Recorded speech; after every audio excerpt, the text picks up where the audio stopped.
Hey everyone, good to see you. We don't have anyone I don't know here, so I don't have to explain that this is the Gompa Rapsel class. Uh, let's begin quickly. Hi, Paul. Let's begin quickly with trying to set motivation with some prayers. Sangye Churang Soki Chognam La Jangchu Badu Dagni Kyapsu Chi Dagi Chunyen Gipe Sognam Ki Drola Penche Sangye Drupa Sho. I go for refuge until I'm enlightened to the Buddha, the Dharma, and the Supreme Assembly. Through the collections I create through listening to the Dharma, may I become a Buddha in order to benefit migrating beings.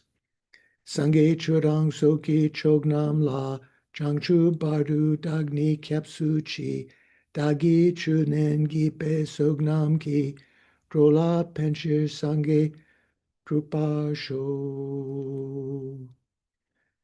By offering this ground anointed with perfume, strewn with flowers, adorned with Mount Meru, the four continents, the sun and the moon, visualized as a Buddha realm, may all migrators enjoy a pure realm. So actually, there are two visualizations here. First, you visualize the universe or the solar system that we reside in, the sun and our sun and moon and the earth and so forth, and represented by your mudra or your mandala plate, and then you revisualize that as a pure realm. O holy and perfect pure Lama, from the clouds of compassion that form in the skies of your Dharmakaya wisdom, please send down a rain of vast and profound Dharma, precisely in accordance with the needs of those to be trained, of those to be subdued. I like to say, please send down, because please release a rain almost sounds like the Buddha is holding it back. you know, that they're captured or they're imprisoned or something. The vast and profound Dharma. Please send down Idam Guru Ratna Mandalakam Niryatayami. Okay, good to see you all.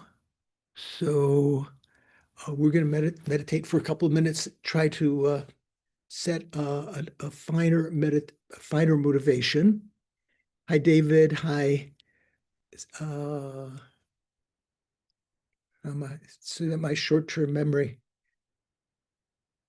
What is it?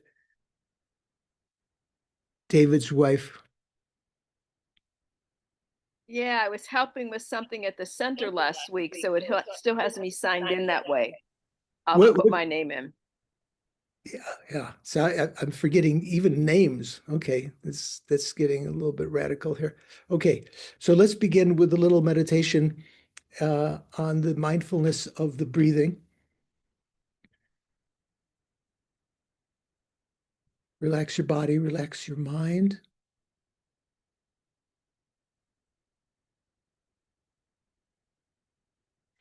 Place your attention, first of all, on the respiration without controlling it. And then once you've recognized it, hold it with the mental factor mindfulness.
So it's not as though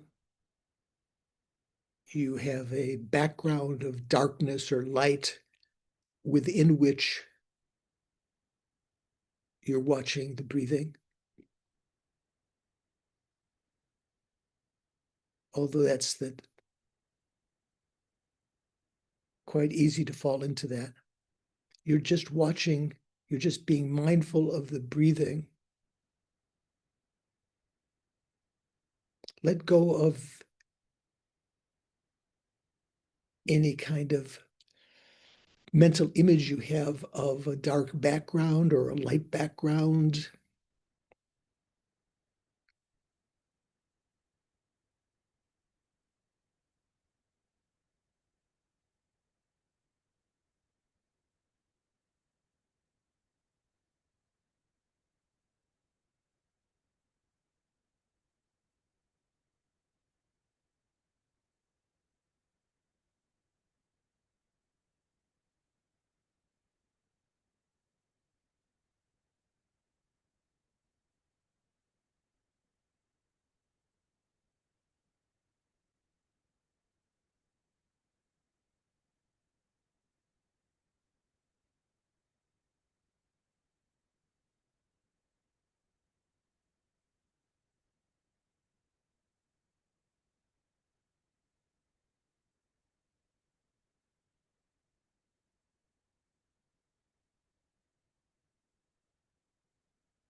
And with the mind slightly relaxed by watching the respiration, turn your attention to the mental consciousness. And it can aid you imagining withdrawing your attention away from your eyes, ears, nose, tongue, and body consciousnesses, as though they're absorbed like a turtle withdrawing its limbs to within its shell.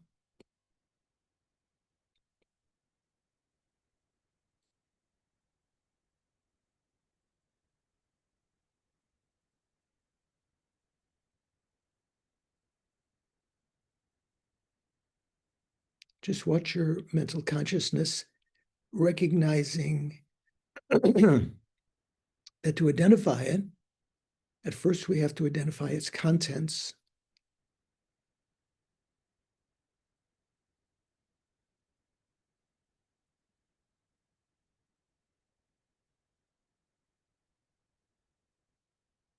And that the contents are not hindered from arising into it, from emerging from the nature of the mind, nor are they hindered in reabsorbing into it. They are transitory.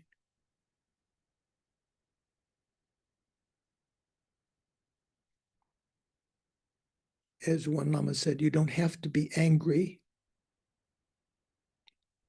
If anger is present, the reason that it remains present in your mind is because you are paying attention to it, attending to it inappropriately, and causing it to remain prominent and to endure. If you take your attention away from it to the nature of the mind within which it's arising, even without applying any other antidote, it can begin to subside and go into a neutral state of its potential, which we'll be talking about today.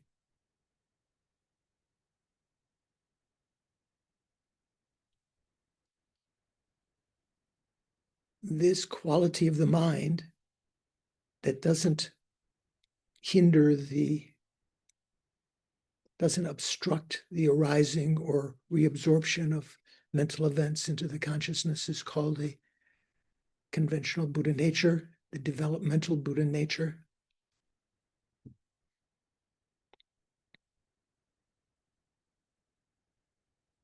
And the fact that I'm able to even recognize it and perhaps feel some joy in having that Buddha nature is because of this auspicious moment of a life of leisure and endowment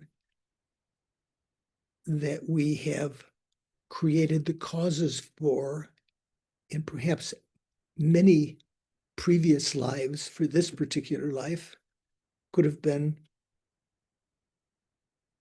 many, many events in different lives, acts of charity or ethics, maybe taking the Mahayana precepts.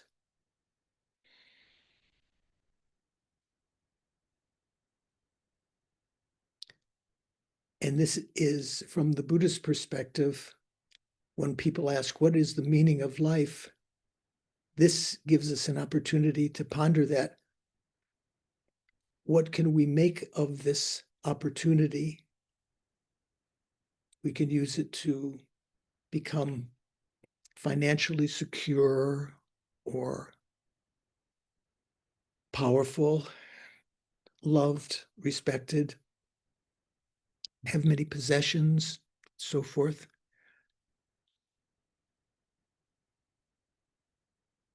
Falling sway to the appearances of this life as though they really exist. Or on the other hand, we can work to eliminate from our mind all of the faults, our big ego,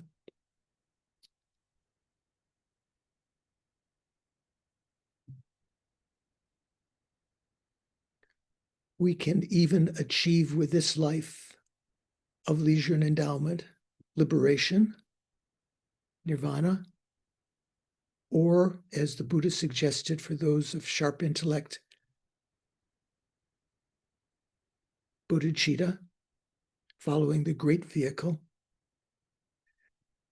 And when we investigate what the Buddha meant by that, we see that he had instructed us again and again that all beings are to be looked at with love and mercy, love and compassion, because they're exactly the same as us, equal to us in wanting to be free of suffering, wanting to be happy. And they've been, if we elaborate further, they've been depthlessly kind to us in numberless lives. As our mothers, as our friends, as our parents.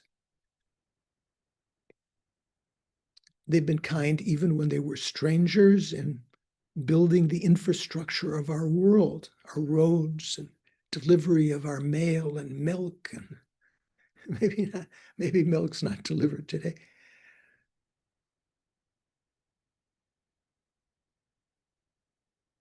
Even though they may have done these activities, building buildings and so forth, building communities, they may have done so for their own satisfaction, for gaining wealth and so forth. subsistence, they still benefit us. They are wandering as we are within samsara, within cyclic existence.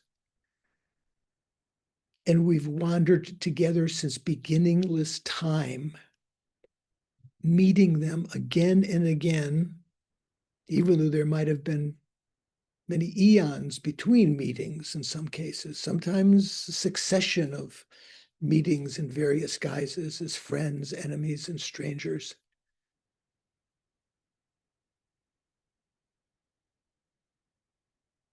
Whatever disappointments we have, they have had, they're having. To try to empathize with them rather than being a negative thing, as some people might think is a sign of weakness to empathize with others. The Buddha explained that's the first step in being able to develop compassion for them, great love for them.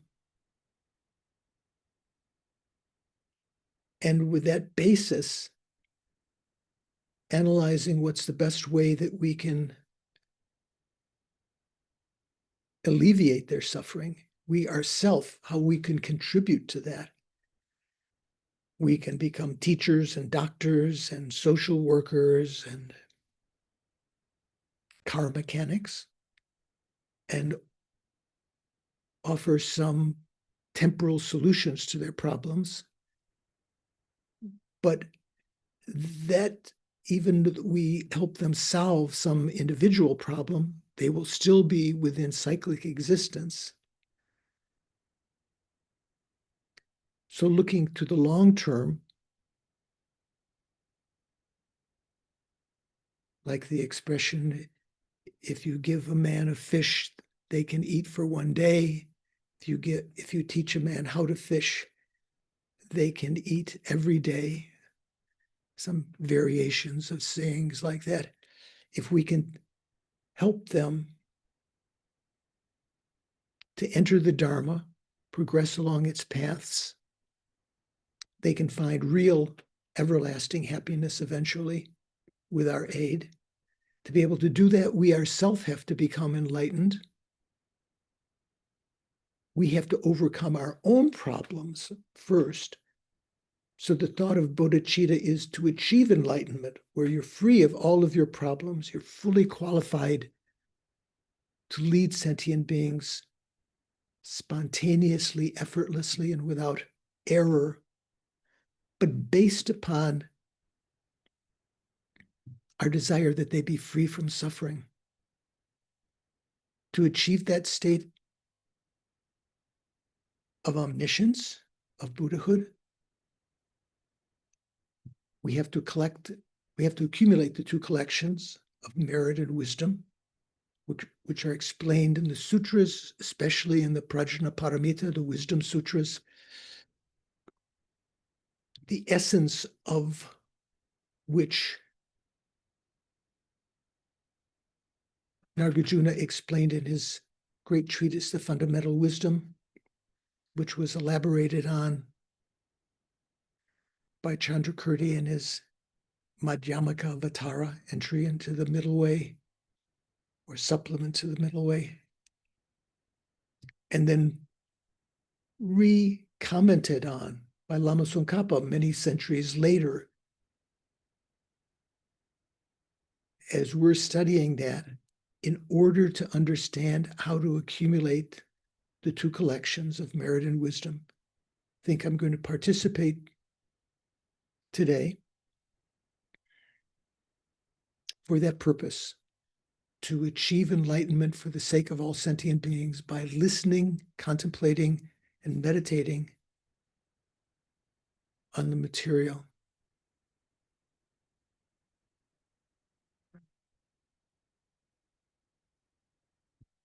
If you can make a sort of firm resolution, that's what the underlying reason why I'm doing this. That's why I'm going to go to class, so to speak.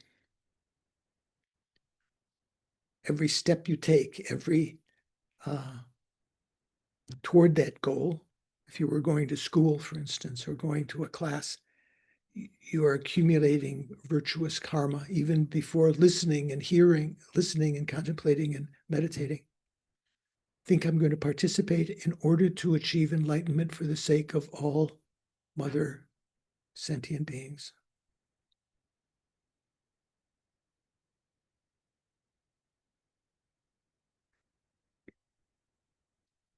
Oh, yeah. So, Karen, your name percolated through my mind when I should have been contemplating my breathing. So, how is everyone? Hi, Suvansh is here. Paul has arrived. Venerable is on and off. Richard's here. Doris and Anna are off camera today for various reasons. Anna's driving. Hopefully she wasn't trying to meditate too concentratedly while driving. Can help somewhat. Okay, before we begin, any questions? How are we doing? Anything that's still left over? Richard, anything? Oh, KT has a question. I thank you, Venerable George. Is the continuity of the consciousness that is replete with the latent karmic formations?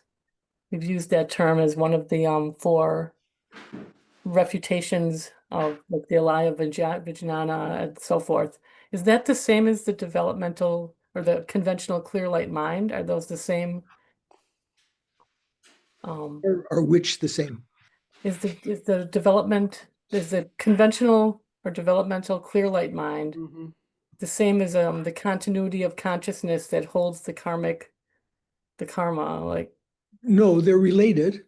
Okay. So that continuity of mind that can be said to be a basis for the where the imprints, where the seeds and imprints are imbued. That itself, if you ask what's its conventional nature, that would be the developmental Buddha nature. But that itself, when you just observe that, you're not identifying its nature at that time. You're just talking about the consciousness itself. Okay. Mintu is here. Okay. Anyone else have a question?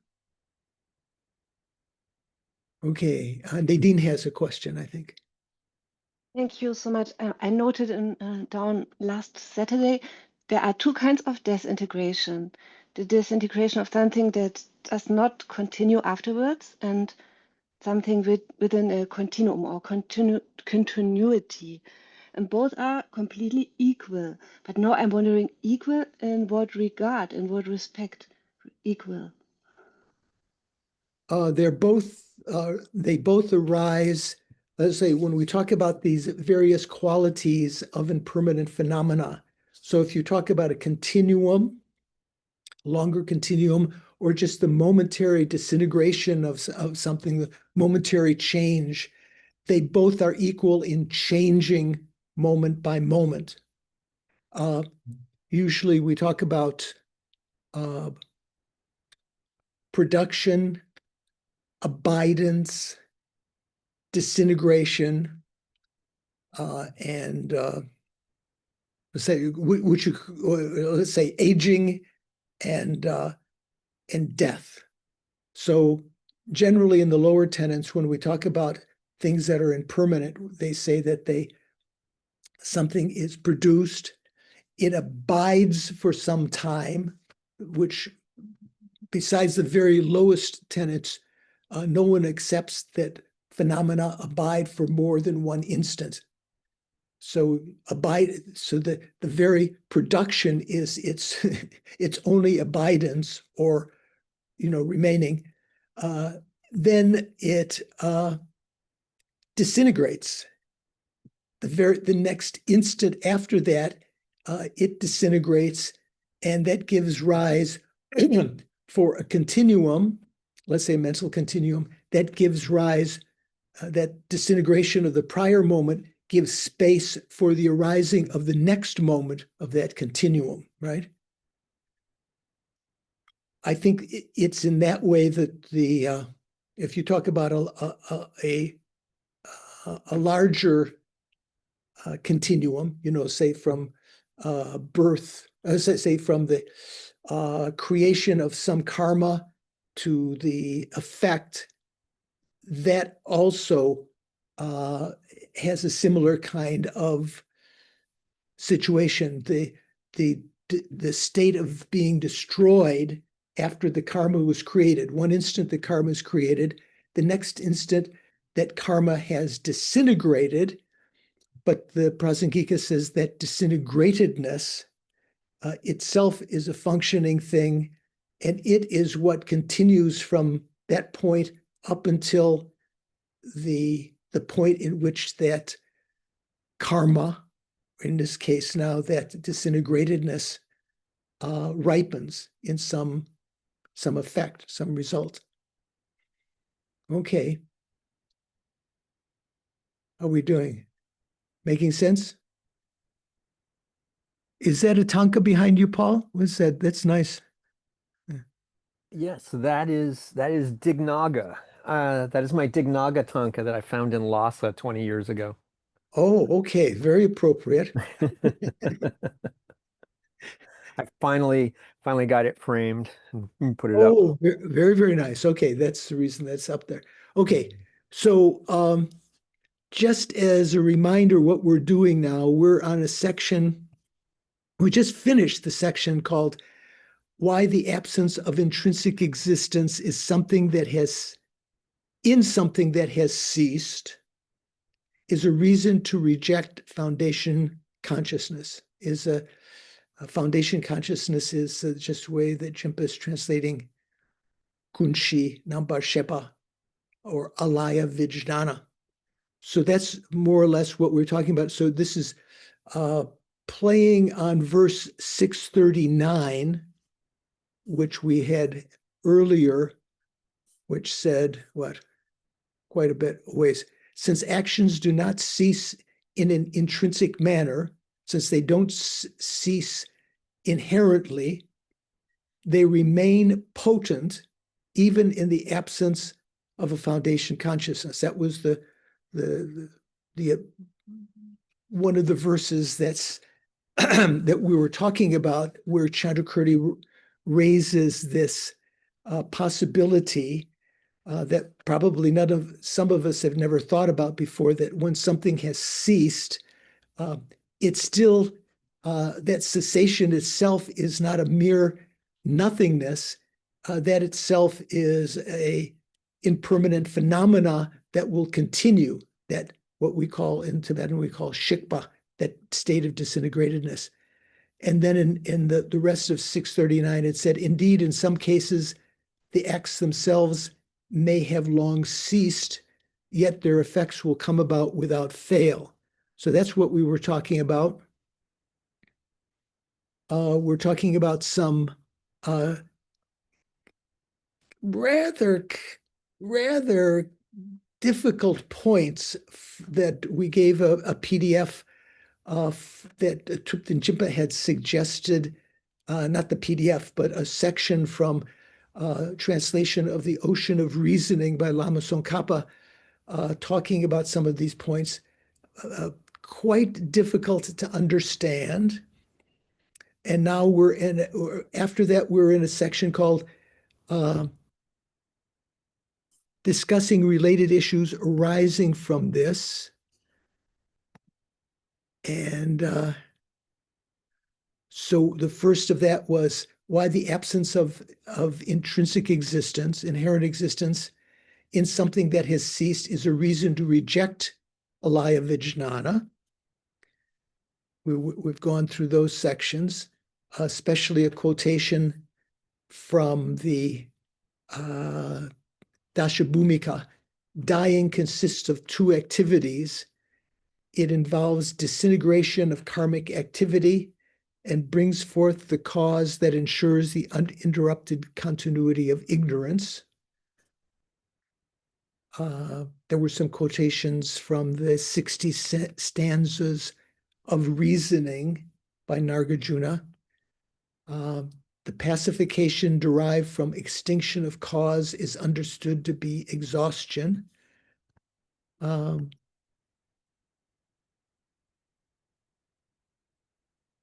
Yeah. Again, difficult points.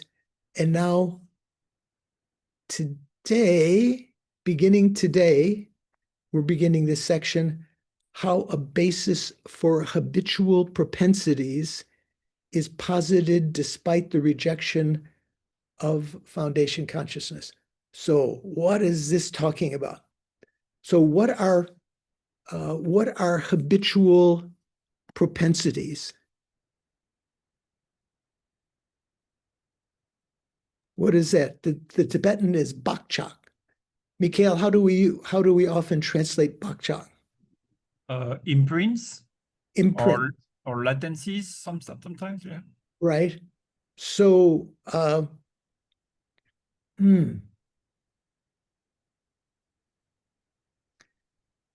so when we talk about the delusions or the afflictions themselves arise from a potential in the mind. That kind of potential is usually called what? Does anyone know? Karmic formation. Paul, what do we call the potential from which afflictions arise? It's sabon, right? Yeah, the seeds or sabon, yeah. Usually we talk about the karmic. Yes. We talk about karmic seeds. We talk about the seeds of the afflictions.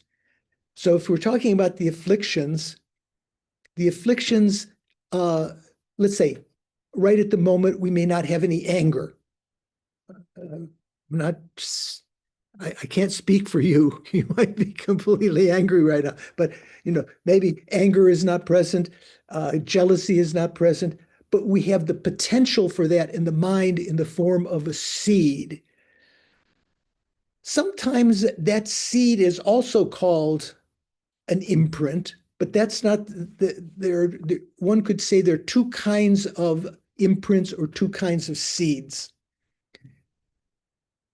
The potential for an affliction to arise when it meets the right conditions, say another person saying angry words to you or hitting you or something like that, or people beeping their horn in the street gives rise to anger because we have the potential for that, the seed of anger in our mind. But when the causes for that subside, the manifest anger coalesces down into that potential again, into that seed. But the existence of the afflictions also leave more subtle imprints upon the mind that are called, well, we could say imprints or latencies, as Mikhail was saying. There are various ways you can translate. The Tibetan word is bakchak. So that's what we're talking about here. We're not talking about the seeds of the afflictions or the seeds of the karma. We're talking about the imprints of those within the mind. So those imprints usually fall within what kind of obscuration? Richard, do you know?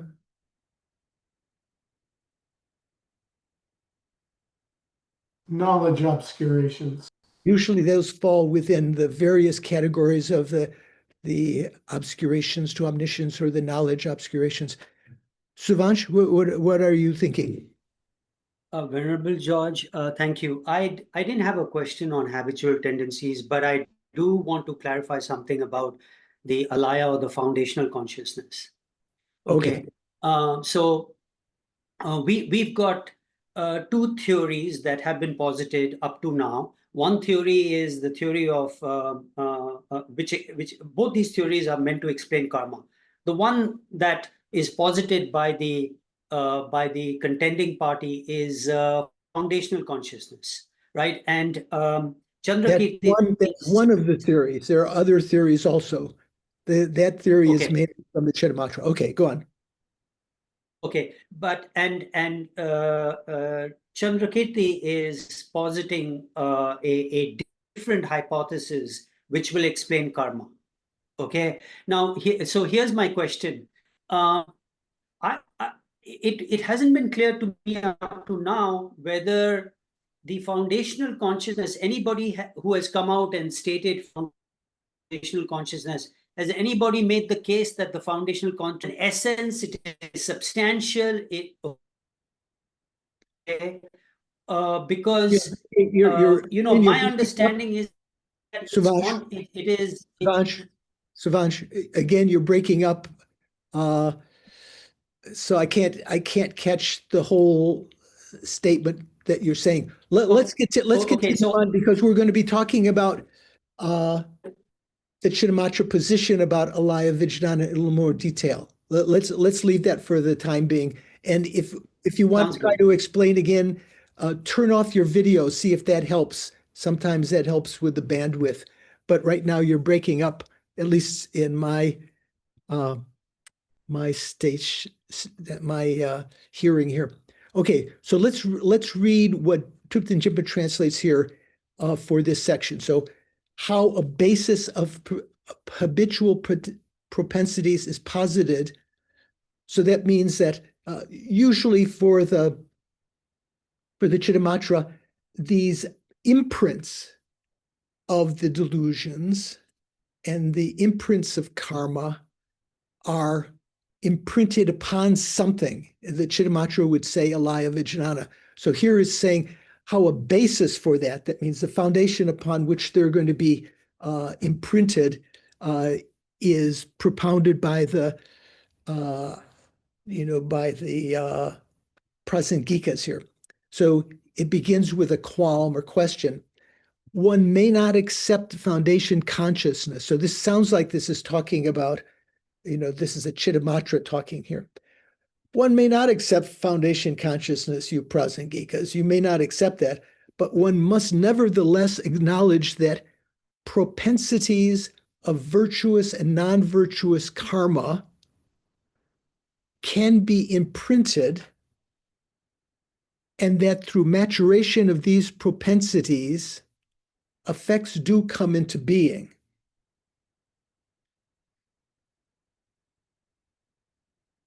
For in the commentary on entering the middle way, so that means the Chandrakirti's Bhasham on his Karikas, right? The Majjhimakavatara Bhasham. For in that, it says, beings cling to things as real owing to thorough maturation of the propensities toward real entities deposited through the beginningless cycle of existence. So here, when it's talking about that, it's saying, what is it translating as propensities? Bhakcha, right? Bhakcha. Beings cling to things as real as a result of the maturation of the propensities toward real entities deposited through beginningless existence. And Jinpa has a note there, 532. That just goes back to the text itself, just tells what page that's on in the Tibetan text. Many similar statements can be found as well. Since habitual propensities will be untenable, we can't accept that such habitual propensities exist, if there's no basis for depositing them, the question arises, what is this basis? So this could either be Chittamatra or one of the other tenets. Some of the other tenets say it's mental consciousness and so forth and so on. What are you thinking, Mikhail?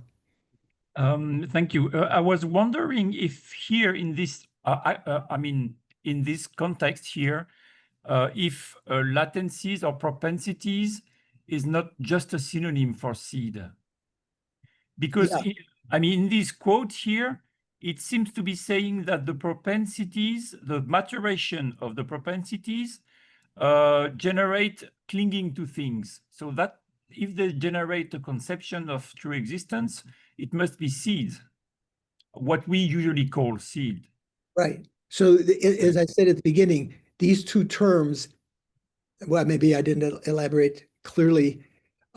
These two terms, bakcha and sabon, let's say, propensities, bakchak, or latencies, something more subtle, and seeds, something a little more gross. So you can call the seeds bakchak, you can call the bakchak seeds, as long as you understand what you're talking about. So here, when we're talking about the karmic seeds, well, we're talking about two different things. Previously, we were talking about karma and its eventual result. So that was karmic seeds. Here we seem to be talking about the seeds of, or the seeds of the afflictions themselves. Remember, when we talk about the delusions, the afflictions, in the Lanrim Chemo and the great stages of the path, Stephen, do you remember what the 6 causes of the afflictions are? Okay. Who?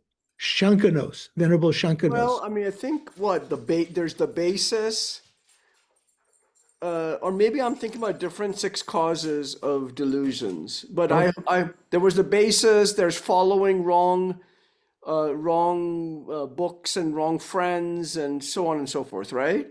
No, okay, yeah. Who can precisely enumerate those 6? Oh, geez, yeah. Suvash, no? Nadine? 6 causes? Karen knows. Maybe. Yeah. Is that where you have the object, you have contact with the object? There's 2. Yeah. Okay. So, yeah. So first of all, we have the seed. And that's what we're talking about here. So let's say the afflictions can't rise if there's no seed of the affliction. So that gives us energy to try to abandon the seeds, to become an arhat, to abandon all the seeds of the afflictions, because without the seed, they can't arise. And then, as you said, you need an object, a situation that is conducive to the arisal of that. Let's say there's a seed of anger, and the object would be another person criticizing you and so forth. Third would be, in my enumeration of things, causally, would be inappropriate attention. What is inappropriate attention? Is thinking, this person who's talking to me, they shouldn't be saying that. I didn't do anything wrong. They're at fault, blah, blah, blah. That's example of inappropriate attention, right? And then we talk about what are these other factors? Wrong literature, which could also mean media and so forth, that energizes your afflictions. Being habituated habituated to the afflictions so that they become second nature to you. And what's the 6th one? Ignorance? No. We usually talk about the 6 causes of the afflictions. Looks like Stephen is looking it up. I think if you Stephen will know in a second. Okay, so this what we're talking about here is the seeds and so forth. Beings cling to things as real, owing to the maturation of the propensities. In this case, that's talking about the seeds toward real entities deposited through beginningless existence. Many similar statements can be found as well. Since habitual propensities will be untenable if there's no basis for depositing them, the question arises, what is the basis? Stephen, did you come up with the 6th one? It's mental distraction. That's what I'm finding. Okay. Yeah, so But I this never is understood what that meant, really. That means going to the discotheque, going to the football game where everyone is cheering for their team and booing the other team and so forth and so on, among other things. Okay, so let's continue what Lama Tsongkhapa is paraphrasing here now, Chandrakirti. So there's an answer to this qualm. What's the basis? So Jimba's translation says, just as those who assert alaya vijnana, foundation consciousness, take such a consciousness which they conceive to be the objective support for the afflicted mind, generating the thought, I am, that alaya vijnana is what they imagine to be the basis of the I. They take that to be the basis on which the propensities are imprinted. In the same manner, this tradition of Chandrakirti holds the very object of the innate mind that takes the form of the thought I am to be the basis upon which the propensities are imbued. Does that make sense? What is that saying? Is that one sentence? That's one long sentence, right? Just as though those who assert foundation consciousness take such a consciousness to be the basis on which the propensities are imprinted, in the same manner, the Prasangika tradition holds the very object of the innate mind that takes the form of the thought I am to be the basis upon which the propensities are imbued. What is that very object of the innate mind that thinks I am? Richard. I believe that it's the mere I. Yeah. So that's a long way. It's convoluted way of saying that it's imputed upon the mere I. Is saying the object of that thought. Do you follow? Confirm my speaking language. Okay, yes, I'm English. Yeah. Okay. So let's see. How did Venerable Joan translate that? Oh, I don't have her translation that right here. Well, how did she translate that? Which page are we? Like about 157? 158, I believe, Venerable George. Yeah. I can read it if you. Yeah. So here,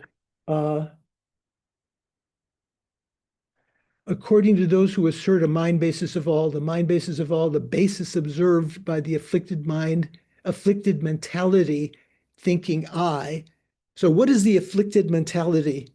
That's one of the other 8 consciousnesses that the Chittamatra talk about, right? Some of the Chittamatra, the afflicted mind. So that takes, is asserted to be the location of the latencies.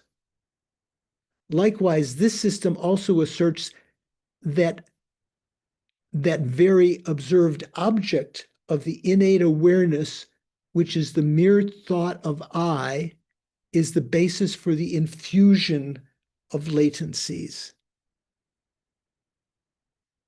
Or as Jimpa says, which the latencies are imbued. Bakcha kishir, semgigun bakcha kishir, sungbejita yenshena. Yeah, so this is imbued is the Tibetan word gowa, which means sort of to be stained or something like that. Okay, are we making sense? We're following? Okay, so in that case, Lama Tsongkhapa's commentary continues, one might ask, what is the meaning of the statement in the commentary on entering the middle way, the Majjhima Bhasham, that the mental continuum is the basis of habitual propensities?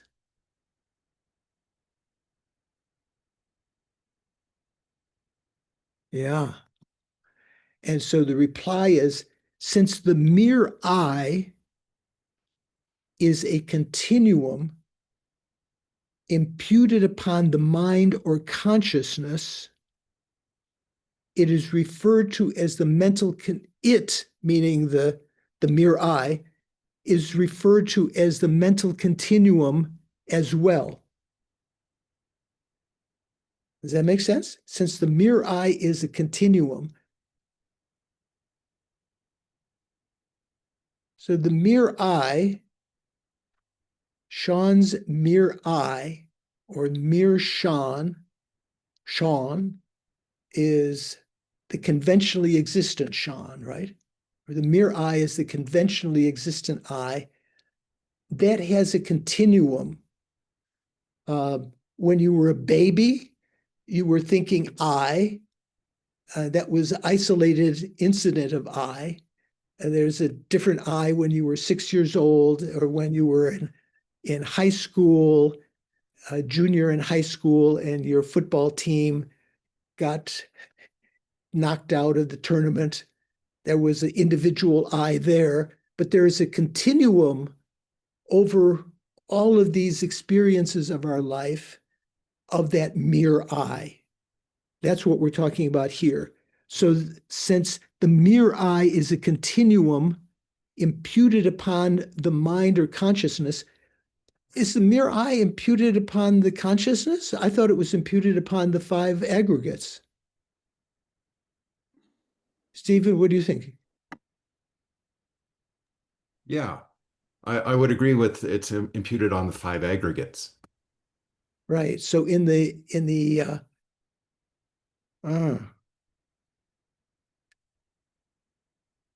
what does it say? Here's referred.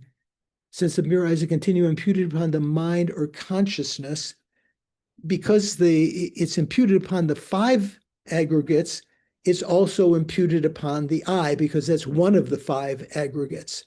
In the absence of the other aggregates, if you don't see a person, if you still are imputing them, if you don't see their form aggregate, you still are imputing upon the mental aggregates, right?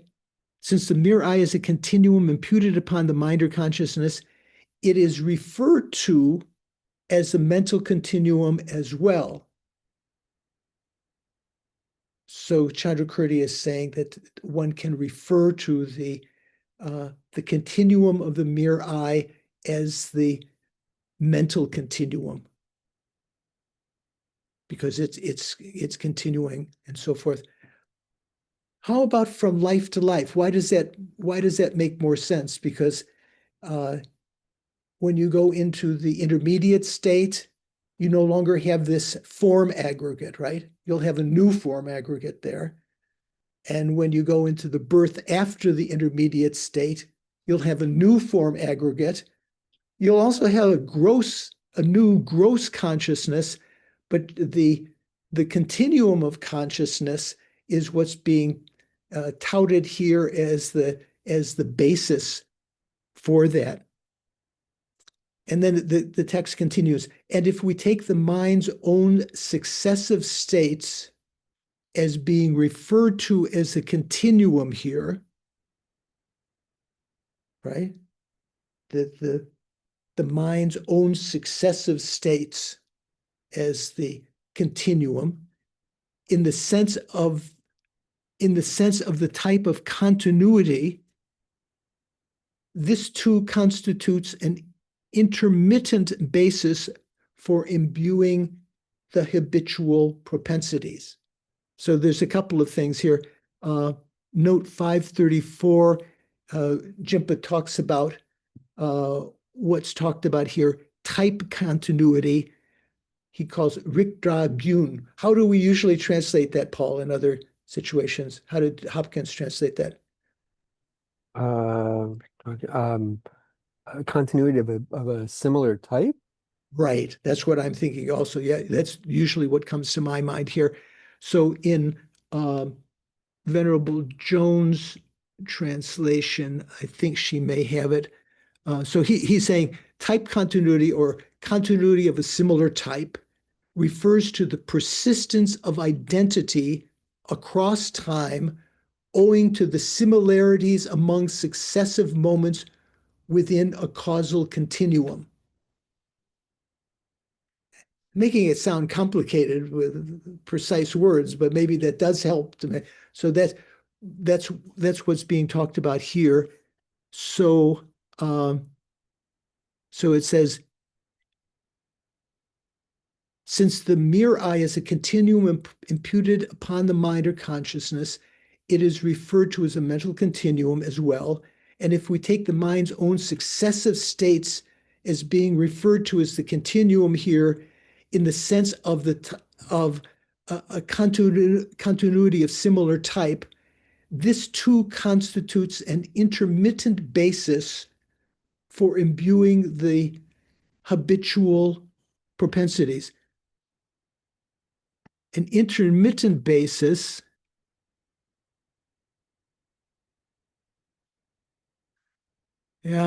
what is that in Tibetan here? Deyang Renga.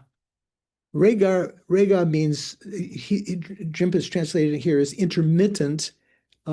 Sometimes that's just talked about as temporary or for the time being.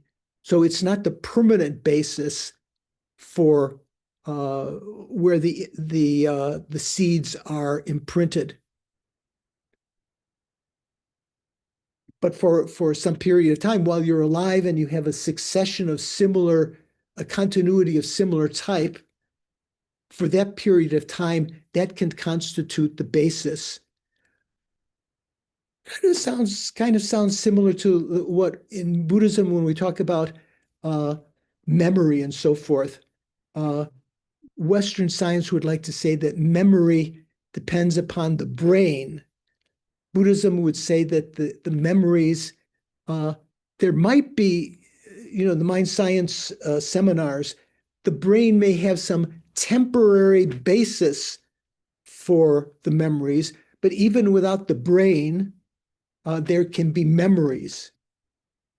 So that would be like the brain would be kind of like in this analogy, kind of like the temporary continuum upon which the imprints are imbued. This too constitutes an intermittent basis or temporary basis for the imbuing of the habitual propensities. As for the nature of ignorance's habitual propensities. Okay, so this is a complicated one coming.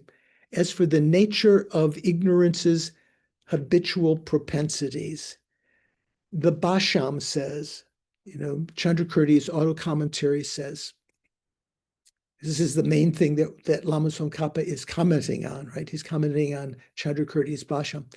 So Jim translates, that which percolates the mental continuum, comma, imbues it and makes it follow is a habitual propensity. So here I have a little bit of qualm with Jimpa's translation there, percolates. Mikhail, are you following the Tibetan at all? Yeah, I looked at these. Yeah, that's strangely translated because, yeah. So if you have the AC, I don't know if you have the ACIP file, but that has a misprint in it. It says Gakpa. It's actually Bakpa Chepa. So Bakpa is what Jimpa is apparently translating as percolate. Usually percolate, what does percolate mean to you? Me? I don't know. Yeah. Karen, what does percolate mean? For coffee. That's what I think of coffee, yeah. Well, what does percolate mean? Sort of like means going up and down and in and out and through, over, around and through. Putting something in, putting something into a solution like salt and water, making it dissolve. Maybe, yeah. So usually we translate Bakpa Chepa, Bakpa as stained. And here in the text it says Gangi Semgi Gyu Bakpa Chepa, Bakpa Cheching Goa Chela. So it's kind of playing these two words, Bakpa Chepa and Goa Che. So Goa means what? To be stained generally. How did Jimpa translate that? Imbues. That which percolates the mental continuum and imbues it. Maybe what he's trying to understand Bakpa Chepa, meaning that that which sort of goes through the mental continuum and imbues it or stains it and makes it follow is a habitual propensity. So about that's not the whole quotation yet, but about that, Geshe Zopa said in July 10th in 2003 in the morning, he said, when delusions such as attachment, hatred, and so forth have finally left, even when they have ended, their ending still left something there.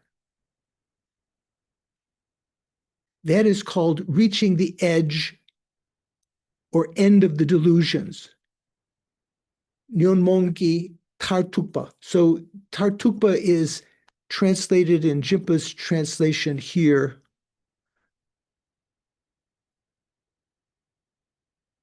Yeah. So at the near the further, a little further in there. Let's read again what Jimpa's translated. The final base. So that's the final base of the afflictions, their habit, their root, and their habitual propensities. These are synonyms. Even Shravakas and Pratyeka Buddhas who have already eliminated the afflictions through their uncontaminated path do not eliminate them. So here one is talking about now one is talking about the habitual propensities. It's talking about the actual bakchak, right? That which falls, as Richard mentioned before, is falls within the obstructions to omniscience, because even the Shravakas and Pratyeka Buddhas who have already eliminated the afflictions, that means end their seeds through the uncontaminated path, do not eliminate them. So they don't eliminate these habitual propensities. So here, this quotation is now explaining a basis where the imprints of the delusions are deposited, where they're imbued or stained, okay? They are like, for example, when one has already removed the sesame oil or the fragrant flowers, one can still sense their subtle traces in the vase or the piece of cloth that came in contact with them. So this is a famous example, and in other situations, it mentions, maybe other Tibetans mentioned garlic rather than sesame oil. If you have a jar of garlic paste, you ever buy in the supermarket? I've gotten into buying that sometime rather than having the garlic sit on my counter and rot. So if you clean out the jar, you've used all the garlic paste from the jar, and then you think, oh, this is a nice jar, nice. I think I'll use it for something else. But if you smell inside, it still has the scent of garlic in it, right? Anyone have that experience? You know what I'm talking about? So even I wash it out, I put vinegar and baking soda and, many times, still some stain is in there. So that's example of this, even though the afflictions and their seeds or their potential to rise. So when we talked about the causes of the delusions, the first one was the seed. So once the seed has been removed, the delusions can't arise any longer.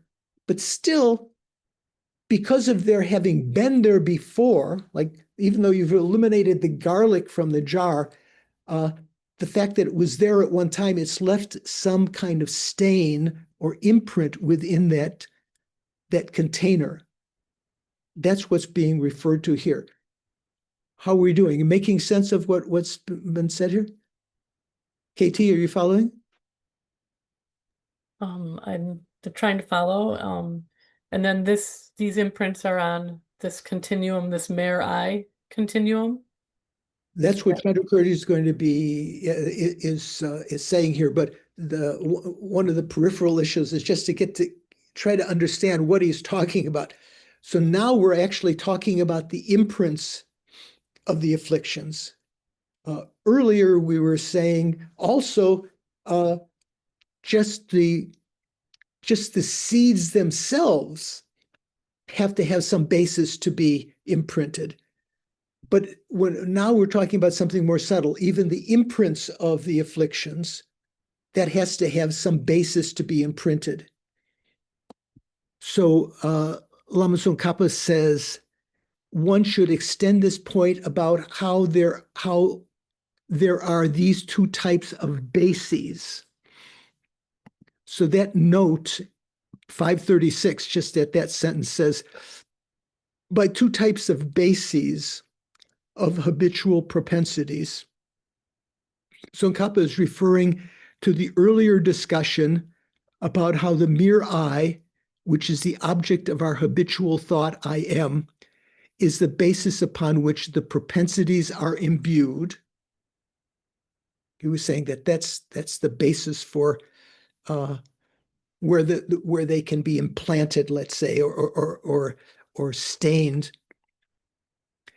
And also how the mental continuum itself can be a kind of intermittent or temporary basis for the propensities.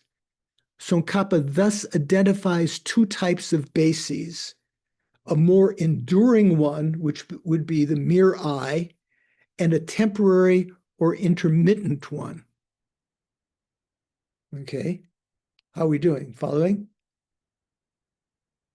Okay, we'll wait a little bit, Louise, before we take a break, just to go a little bit further. David, is it making sense?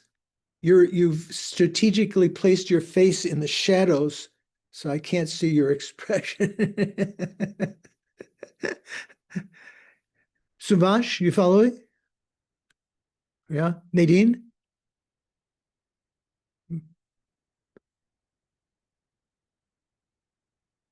Okay, Doris gives thumbs up. I guess Nadine is saying, okay, okay. Mikhail, what are you thinking? Yeah, just a question about the Chittamatra view here. So the seventh consciousness, the afflicted mind, is grasping I while observing the kunchi, the eighth consciousness, the foundational consciousness, right? I think so. Is that right, Paul, from your understanding? Yes, I think so. I mean, it's not the only thing that it does, but I think that is, yes. Right. Okay, So that, yeah. Thank you. Okay. So we're getting into some deep grass here. So this is a segment of the Bhasham. I tried to find with Paul's help this morning the Sanskrit of this, but the Sanskrit of the sixth chapter of Chandrakirti's auto commentary hasn't been published yet in English. It does exist. It was found. I'm not sure where it was found. In a stupa outside of Samye or something. Where was it found? That I'm not sure. I mean, I know it's in Beijing now, obviously. So we don't. So the Chinese government is very, likes to keep it close. It has been viewed by some scholars, and apparently Paul informed me this morning that Anne MacDonald is still working on publishing the Sanskrit version of that. So we can't check what some of these words mean, where Jimpa had said percolates, which I think maybe that's his own interpretation of that, all of these words in that statement. Okay, so one should extend this point about how there are these two types of bases to other habitual propensities as well, such as those of virtue and non-virtue.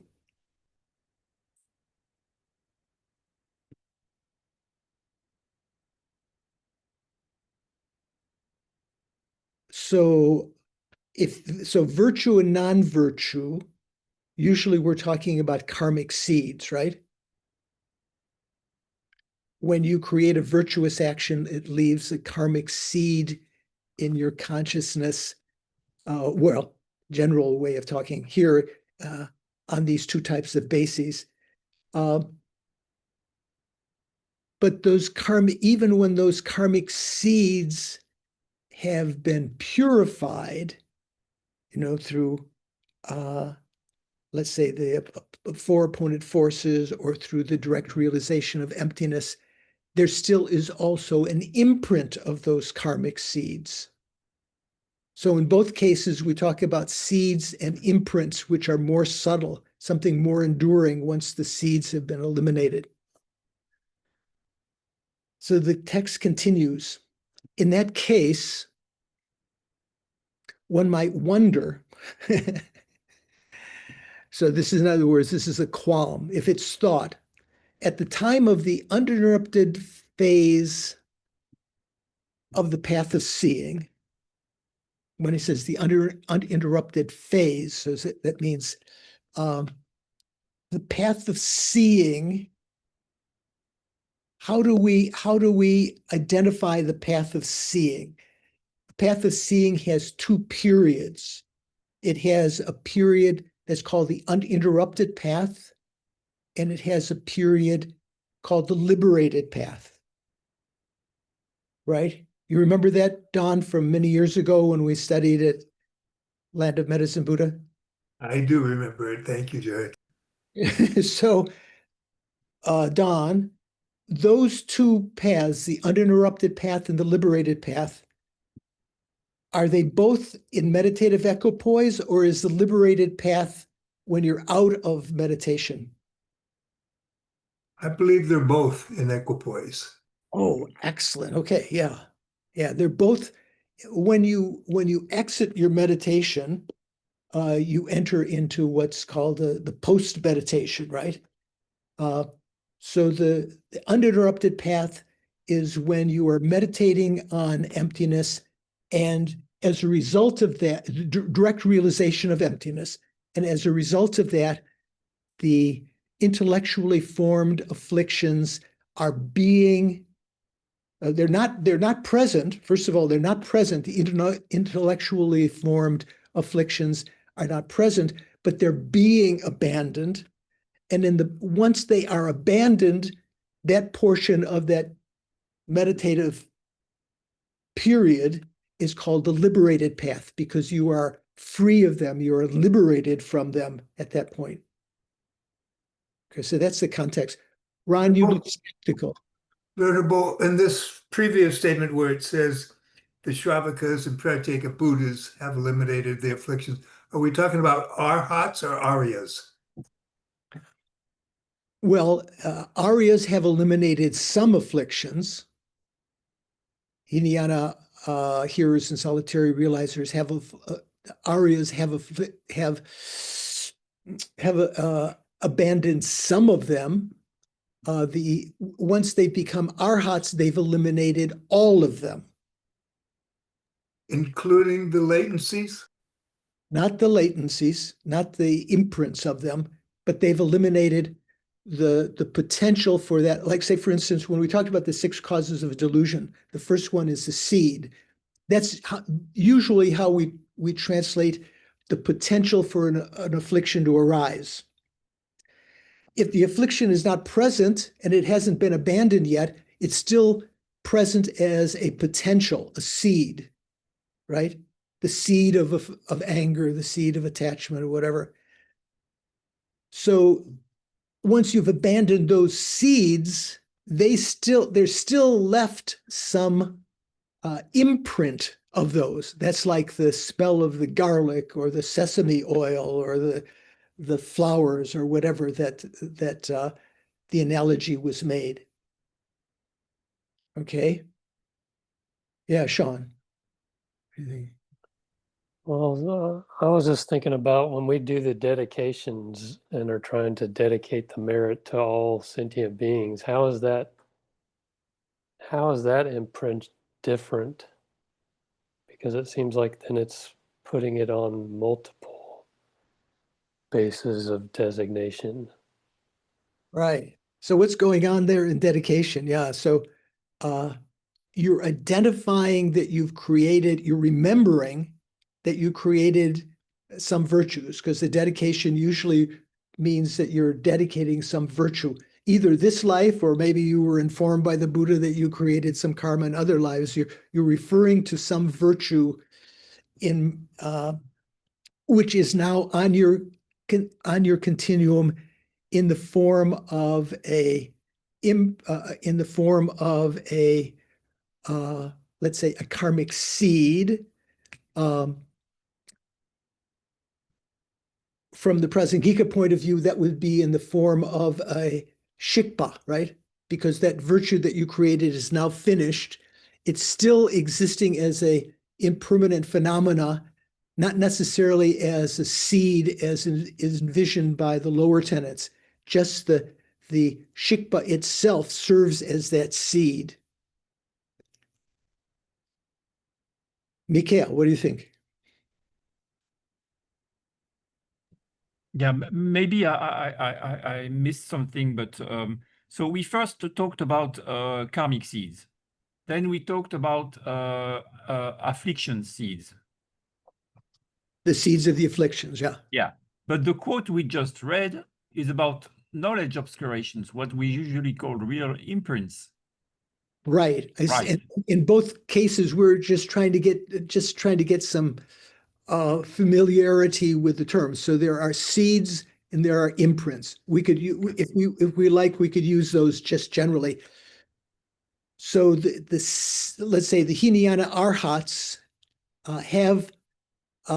they no longer have the seeds of the afflictions. They no longer have the potential for the afflictions to arise. They're not going to get angry. They're not going to get attached and so forth.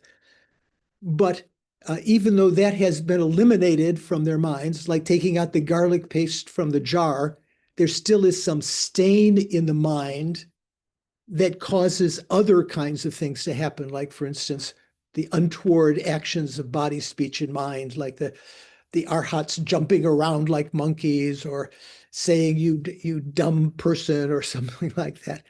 Those are the results of those imprints of the delusions. Okay, so that's what we were talking about there. So let's finish this this paragraph. In that case, one might wonder, at the time of the uninterrupted phase of the path of seeing, that period, he's saying phase is due, although it is true that the object eliminated by the path of seeing is no more. That object is gone, the object eliminated by the path of seeing. So in the uninterrupted path, the object to be abandoned is not present. So that's how Jimpa is saying is no more. It hasn't been abandoned yet, but it is not present. We're talking about the uninterrupted path of the path of seeing. The latent dispositions, the imprints of the object eliminated on the path of meditation still persists. Now he's jumped into the path of meditation, right? So, although it is true that the object eliminated by the path of seeing is no more, so generally, are you eliminating, on the path of seeing, are you eliminating any of the imprints in the mind? Imprints of the delusions? Why not, Shankar, Venerable? You're eliminating the seeds of the delusions, but just like the garlic paste, I mean, something remains. So the imprints are still going to be there. And those imprints aren't eliminated until the pure bhumis, right? Correct. Eighth, ninth, and so on. Okay, and so on, right? Okay. Nevertheless, what does it say?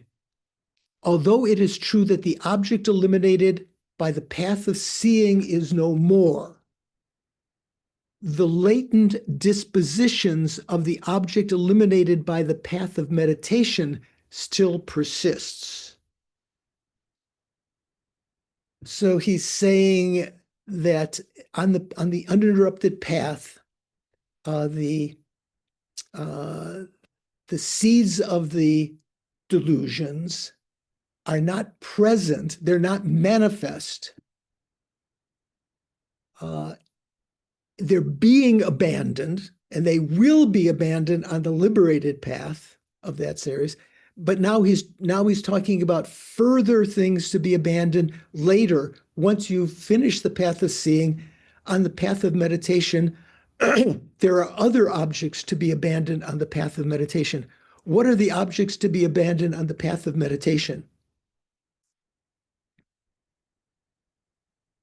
Paul, do you know? Well, that would be the well, I mean, you were saying latencies, but it's the Bakla Nyalwa, I think. Is that what the Anushaya? Yeah. Um,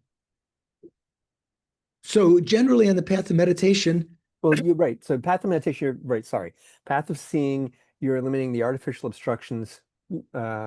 And then on the path of meditation, you're eliminating the innate afflictive obstructions. the innate, and as well, because 8th, 9th, and 10th bhumis fall within the path of meditation, Right. you also, among the things to be abandoned on the path of meditation would also be the obstructions to omniscience, right? Right.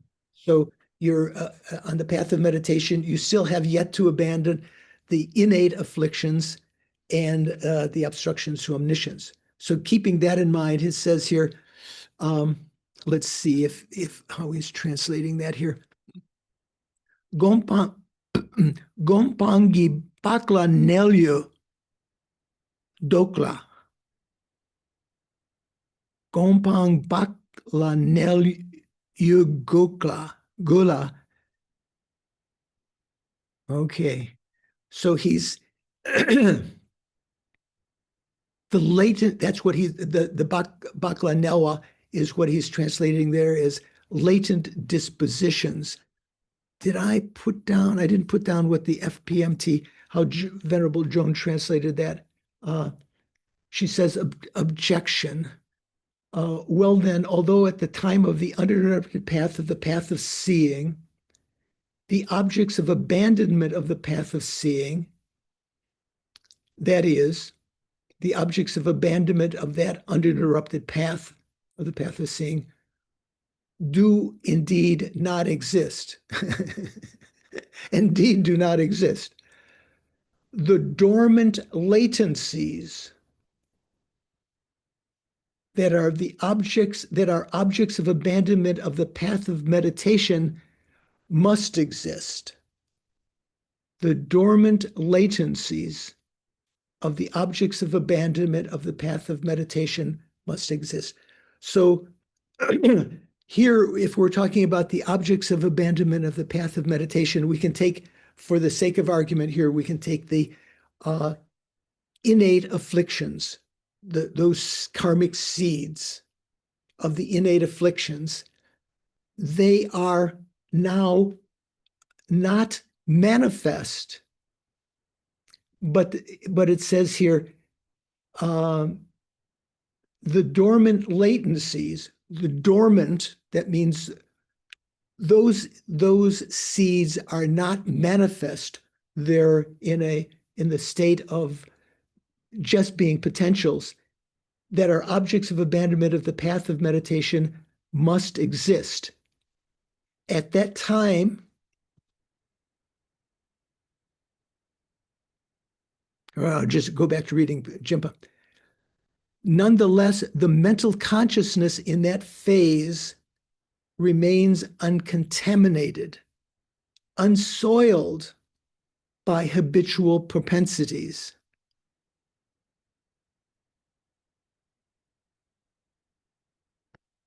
Unsoiled by habitual propensities.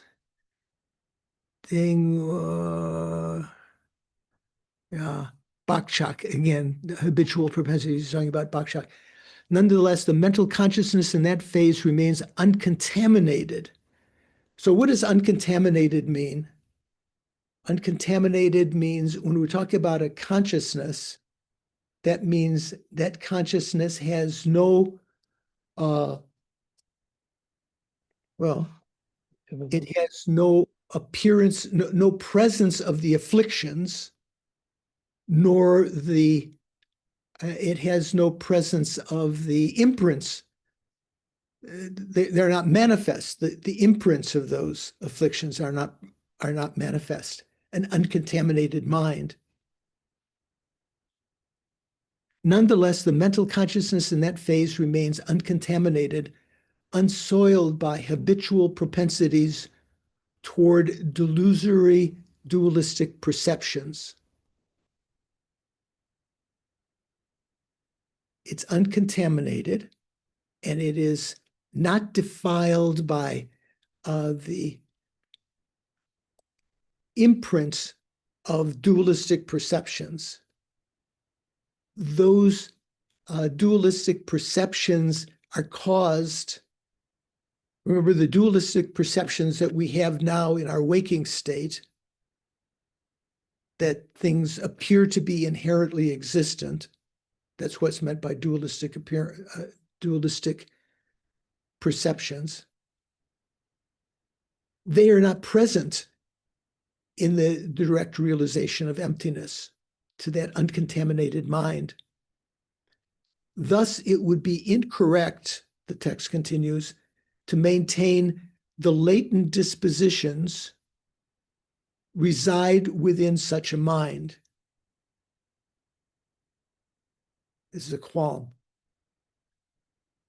Sensory consciousness cannot serve as the basis for these propensities, nor can the physical body be such a basis.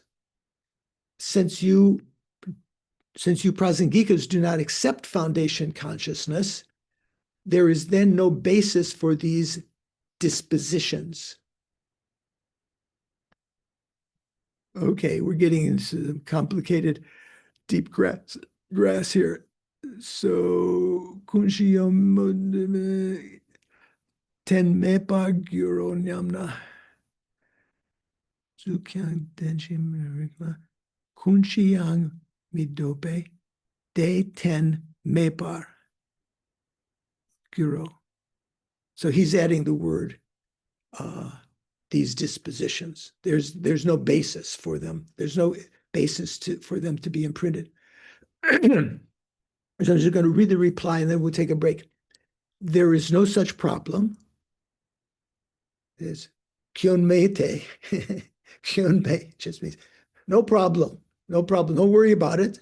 There's an answer. At that time, Lama Tsongkhapa says, the mere I serves as the basis for the latent dispositions of the factors to be eliminated by the path of meditation. One should extend this understanding to the other objects of elimination and their corresponding antidotes as well.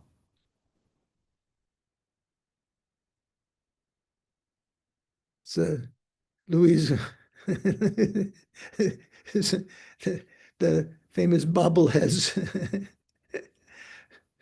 So a little bit complicated. In fact, later on, Lama Tsongkhapa actually says, these things are really, I can't say from my own experience, and some of these points that we're talking about here are not explained by the great charioteers.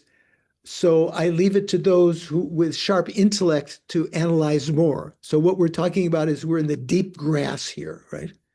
Do you know what that means? The deep grass. You can't quite see quite clearly what's going on. Okay, so let's take a little break. I'll keep my my audio on to listen to the debates. Thank you. Okay. Doris has a statement or a question. I have a proclamation. Oh, proclamation like President Trump. Okay. I was mentioning in the chat that June 4th was the 3rd anniversary of our class. Oh. And what are we today? We're June 6th today, huh? June 4th. I wanted to thank you for teaching us. Oh, and Sean also mentioned that we're halfway through the text.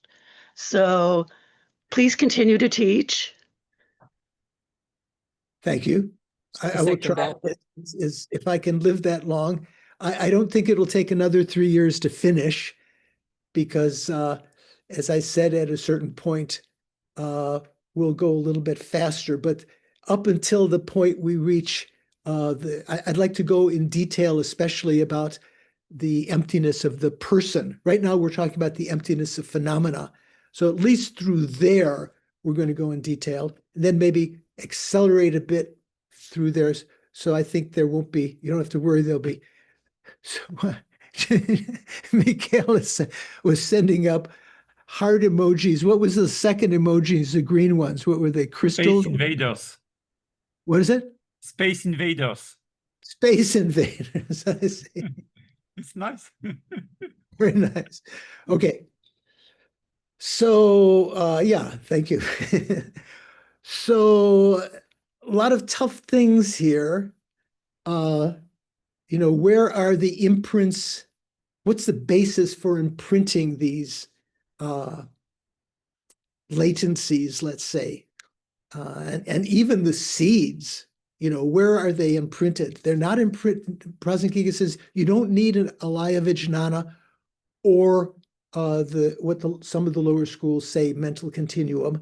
Although here, because the mere I is imputed upon the mental continuum, can be imputed upon the mental continuum, it can be said that the imprints, the bakchak, are imprinted upon the mental continuum. When there's no mental continuum at the time of death in the intermediate state in the clear light, one can say that it is imprinted on the subtlemost mind. The subtlemost mind is not mentioned in the sutra teachings. It might be brought up in the Lan Rim when you talk about the death evolution, but it's not part of the teachings of the Buddha when he taught sutra. He talked about the subtlemost mind when he talked about tantra and so forth. Okay. How is that not a mental continuum? Well, say for instance, we have this temporary or intermittent basis of imputation of the mental continuum of this lifetime. When the mental continuum of this lifetime ceases, then you would say that you still need a basis to imprint it. So from the sutra point of view, Chandrakirti would say it's still imprinted upon the mere I. Whereas from the tantric point of view, you would say, because once the intermittent basis, the mental continuum of this lifetime, the gross mental continuum of this lifetime that we're experiencing right now, that we're thinking within this mind, when this is ceased, there still is, well, let's say below that, say we had that intermittent, and then we have a gap when it's just imprinted upon the mere I, according to the sutra. Below that, we have from beginningless time the continuity of subtlemost mind. Even though the subtlemost mind is not obvious to us now, it is present. The subtlemost mind and wind are present, and they form the basis upon which these imprints can be imbued or implanted sort of continually.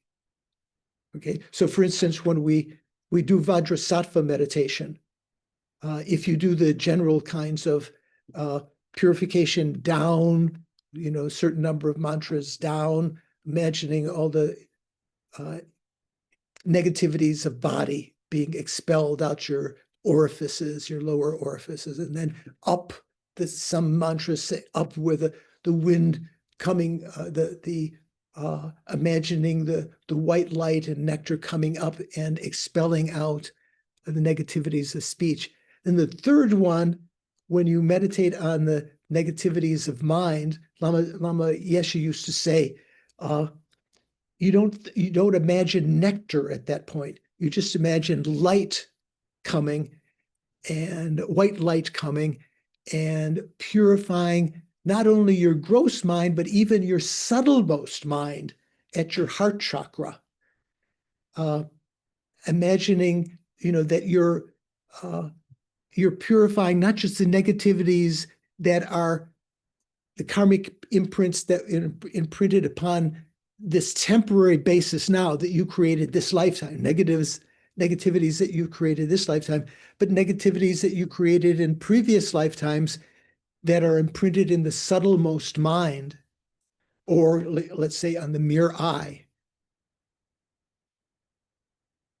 What do you think, Paul? Is it making sense? Okay, good. I had my eyes closed because I was concentrating very hard on what you were saying. Okay. Okay. So let's go a little bit further. So we just finished the last thing. We said one should extend this understanding to the other objects of elimination and their corresponding antidotes as well. So they can be all imbued upon the mere I, and that upon which the mere I is imputed, let's say the mental continuum, or even from the tantric point of view, the subtlemost mind. So Thupten Jinpa's translation continues.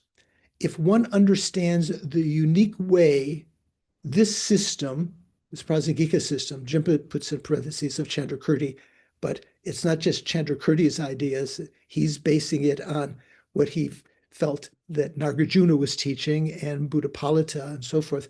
If one understands the unique way this Prasangika system defines the nature of person, the nature of the person, a person, arguments such as the following pose no problems. So what arguments are those? Such arguments include, okay, so someone is going to raise this. When uncontaminated states of mind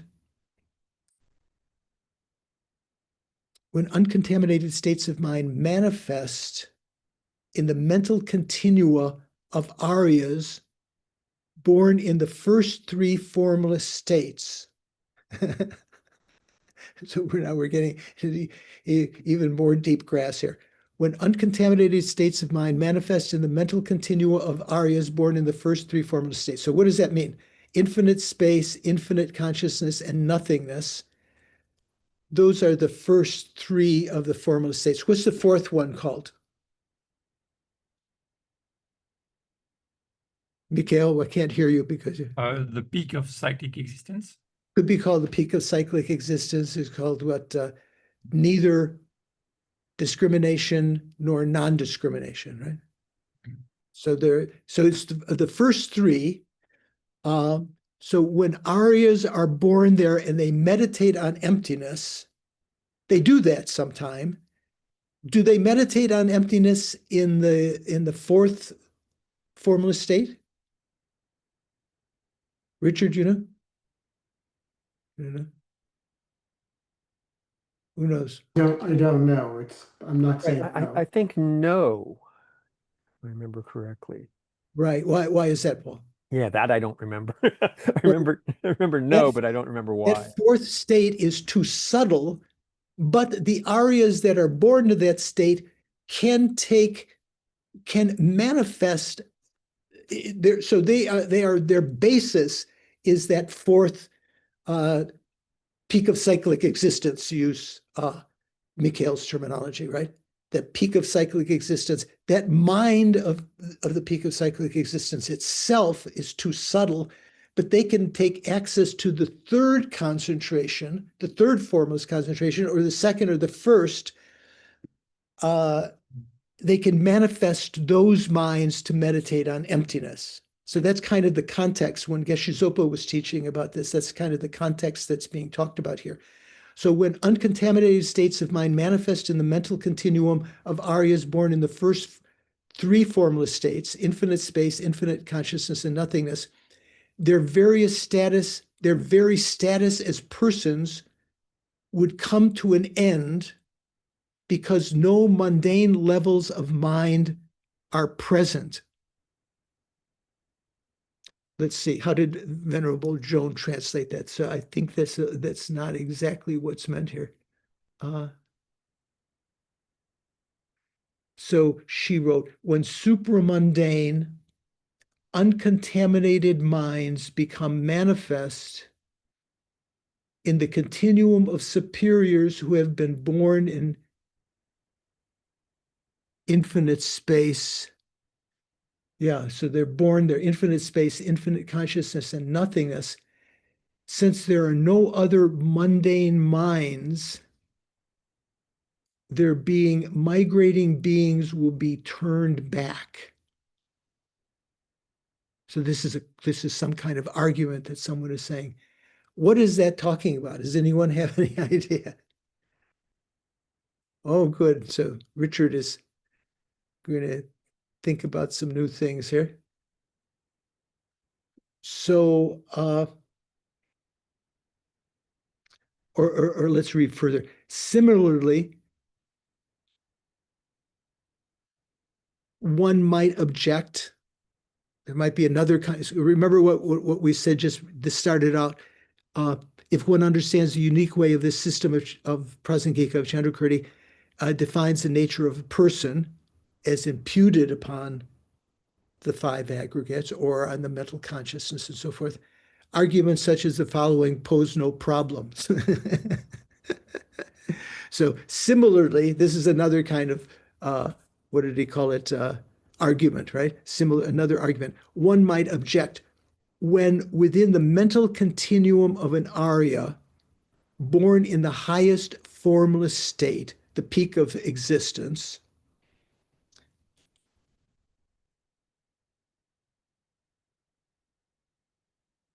arise uncontaminated states of mind belonging to the second highest state, nothingness. So this is just what I was talking about a moment ago. When that person at the peak of cyclic existence, because they can't, that subtle, the mind of the peak of cyclic existence is too subtle to meditate on emptiness. They manifest the third state, the one right below that, is called nothingness. Similarly, one might object within the mental continuum of an Arya born in the highest formless state, the peak of existence, when there arise uncontaminated states of mind belonging to the second highest formless state, nothingness, or you could say the state right below that. So they're manifesting a grosser state of mind, which is now not so subtle, but is able to meditate on emptiness. At that point, the beings of both peak of existence as well as nothingness, would come to cease. Okay, this one is a little more clear to me than the previous one. Their uncontaminated mind cannot serve as the basis for the identities of two beings, as well as serve as the basis for the identity of the person who has attained nirvana.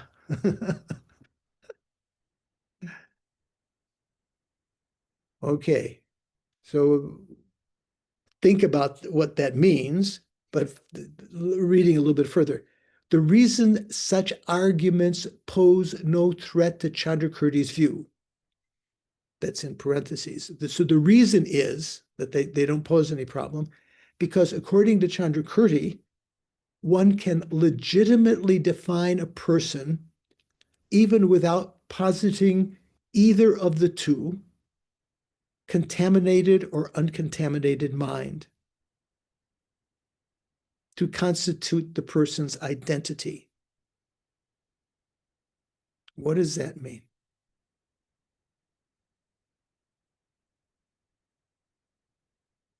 So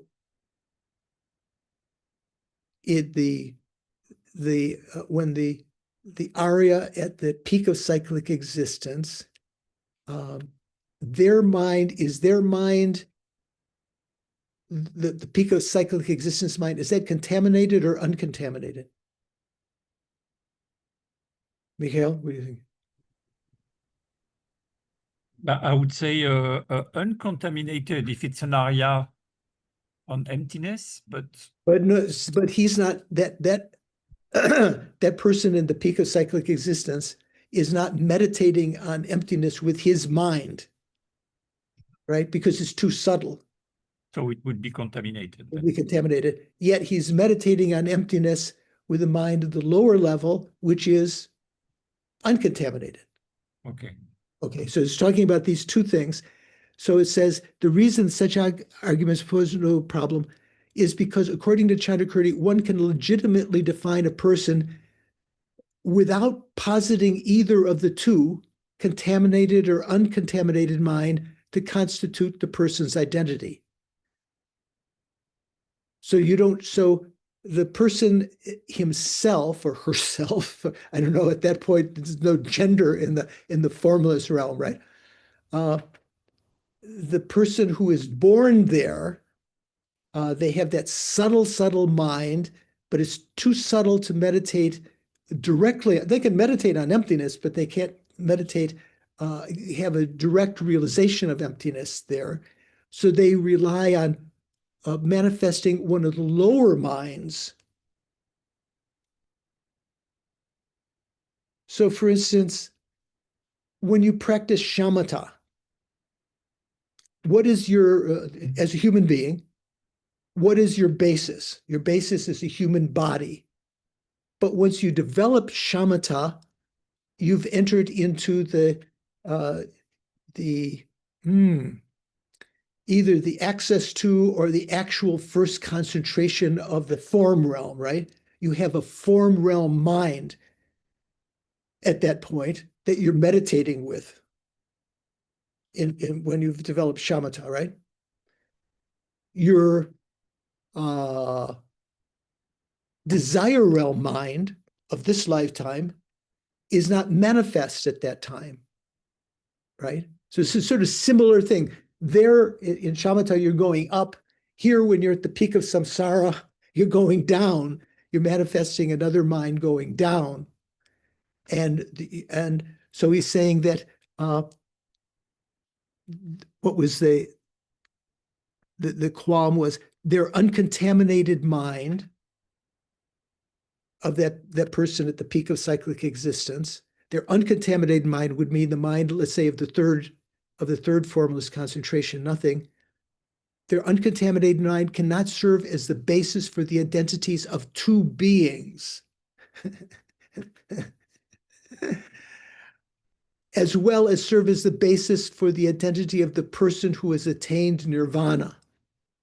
Okay, so these are some kind of qualms that come up in other lamas' critiques of the Prasangika.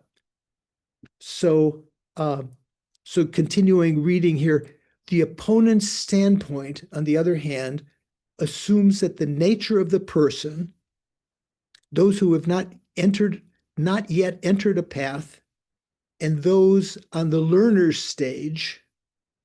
Remember when we talk about the various stages of the path, when you've entered into the path up until the stage of achieving nirvana or enlightenment, you are a learner, right? You are a lopa. When you achieve enlightenment or nirvana, you've achieved the stage of no more learning, miloplam. You are no longer a trainer, a trainee, or a learner. So but before you've entered the path, you're not even called a learner. So it says the opponent's standpoint, on the other hand, assumes that the nature of the person, those who have not yet entered a path, and those on the learner stage, the first four of the five paths, belong to the class of phenomena that is neutral and non-defiling. The opponent's standpoint is this. The nature of a person, those who have not yet entered a path, and those on the learner's stage, the first four of the five paths, belong to the class of phenomena that is neutral and non-defiling. So Jimpa's note 537 says here. Okay, complicated. Here, Tsongkhapa is alluding to the standard Abhidharma classification of conditioned phenomena into three morally significant categories: virtuous, non-virtuous, and what's usual, what he translated as neutral here. What is that usually in Tibetan? Lungmaten. Lungmaten, unpredicted, right? So the Buddha didn't say it was virtuous or non-virtuous, so that you could call it neutral. Okay. The third category includes those that are unpredicted, neutral, but defiling. That means such things like ignorance and the other afflictions. And those that are non-defiling, what would they be? What would the neutral, undefiling be?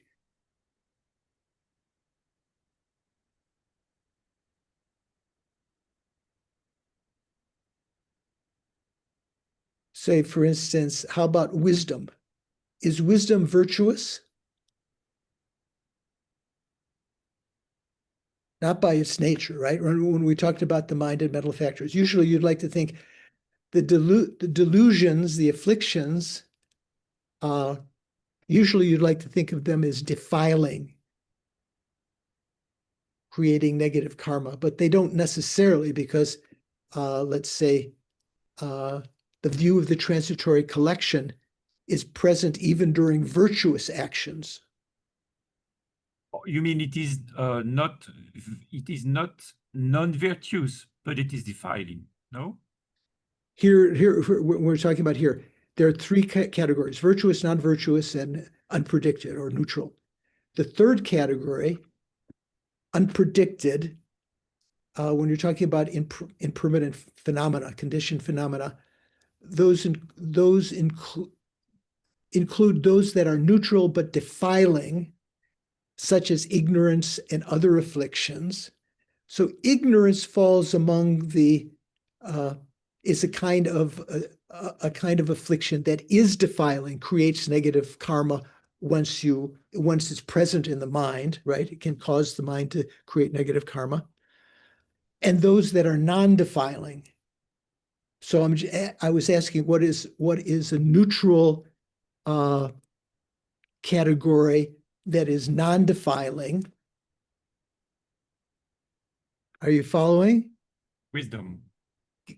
Could be wisdom. Wisdom can be virtuous, can be non-virtuous, can be so that could fulfill that. So Khapa's point is that the standpoint upholding foundation consciousness, the Chittamatra point of view, because it identifies the person with such consciousness, understands the person as belonging to the category of neutral, non-defiling phenomena. Furthermore, such identification of persons is done on the basis of inquiring into what is the referent of the first person I in a truly objective and intrinsic sense. So that's what he wrote in Chimpa wrote in note 537 at this point.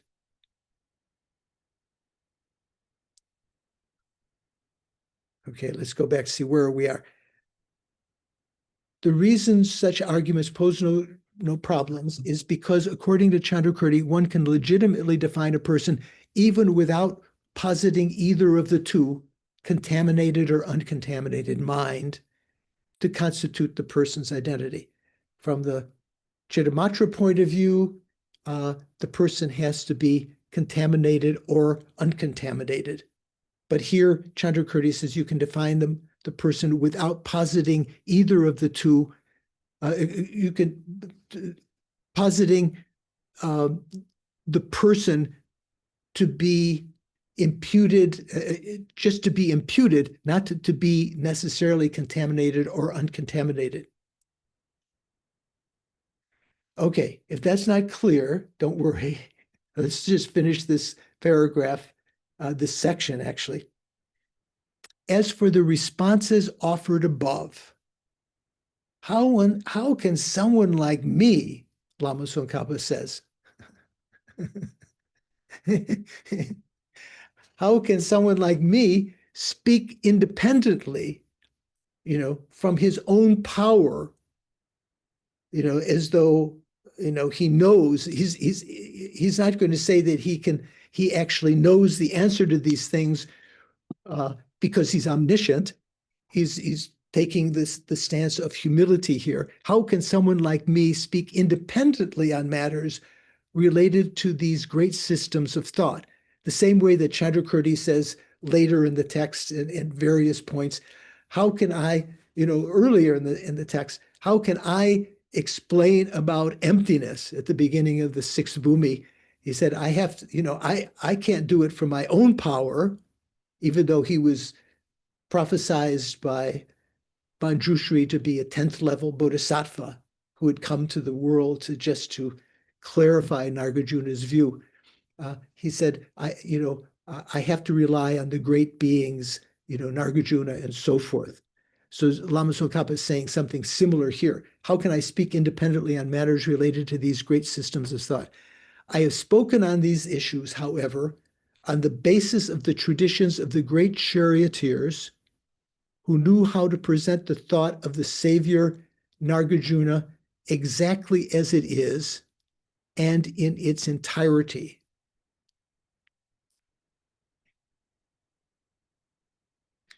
The great charioteers. Who are the great charioteers? Anyone know? Venerable Shankarjuna? Nagarjuna, Aryadeva, and is that right? And Nagarjuna and Asanga. Mikhail, what are you thinking? Yeah, Nagarjuna is said to be the charioteer of the middle way. Then you have Bhavaviveka being the charioteer of the Svatantrika. And you have Asanga, the charioteer of the Chittamatra.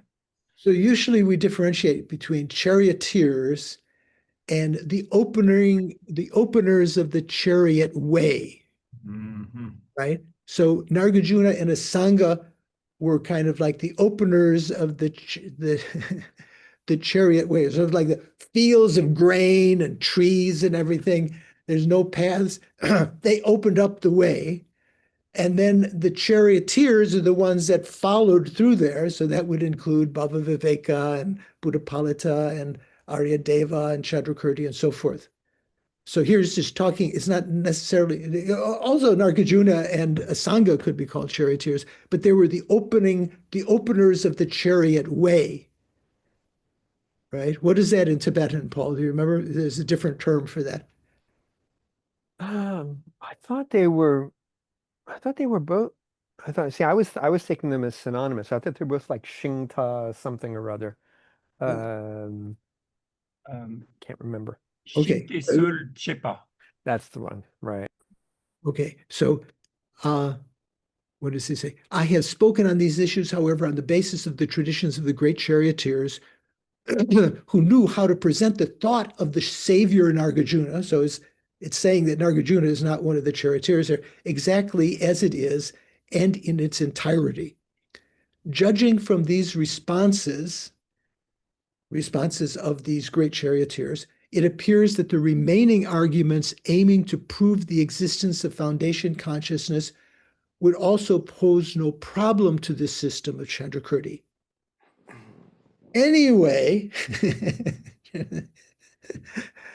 those whose intelligence is great, refined, and sharp should inquire further.